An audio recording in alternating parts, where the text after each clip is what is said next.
Sarap niyang amuyin. Mawawala talaga yung sakit ng ulo mo dito. At yung kapag nai-stress ka, ito lang. Ganyan lang ang gagawin mo. Pag naman masakit ulo mo, ganyan mo na mga idol.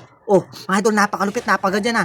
Tapos naman, once na meron kang kagat na lamok, insekto, tapos medyo namamaga siya, halimbawa dito, ganyan mo lang siya, mawawala na siya. Alam mo kung ano yung pinaka nagustuhan ko dito? Tignan mo, ulit lang niya, no? Tapos mga idol, napakadali pang gamitin. Alisin mo yung gatas, ganyan, Mga idol, ang kagandahan pa, pagkatapos mo gamitin, ikot mo lang, tapos balik mo na.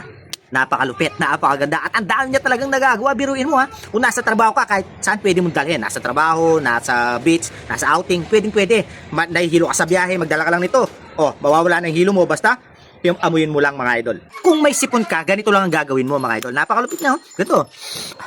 Amuyin mo lang kasi yung amoy niya tumatagos hanggang sa taas. Tapos yung amoy niya ang sarap ng pagkamentol niya. Kaya yung pagka-aroma niya, mga idol, yun yung nag-aalis ng sakit ng ulo mo at nagpaparelax sa'yo, no? Kaya kung nahihilo ka, mga idol, kailangan meron ka nito, no? Kung sipon naman, meron din, mga idol. At kung, alibawa, nakagat ka na lamok, insekto, mga idol, ang gagawin mo lang ganito, Alibawa yan, Ikaskas mo lang ng ganyan, mga idol. Maya-maya, mawawala na yung maga at mawawala na yung kati-kati. Mga idol, napakalupit, napakaganda nito. Ilalagay ko sa yellow basket, ikaw nang bahala mag-check out. At tignan mo kung worth it ba yung presyo niya sa makukuha mo dito, mga idol. I-click yellow basket, mga idol, kung gusto mo nito, ha?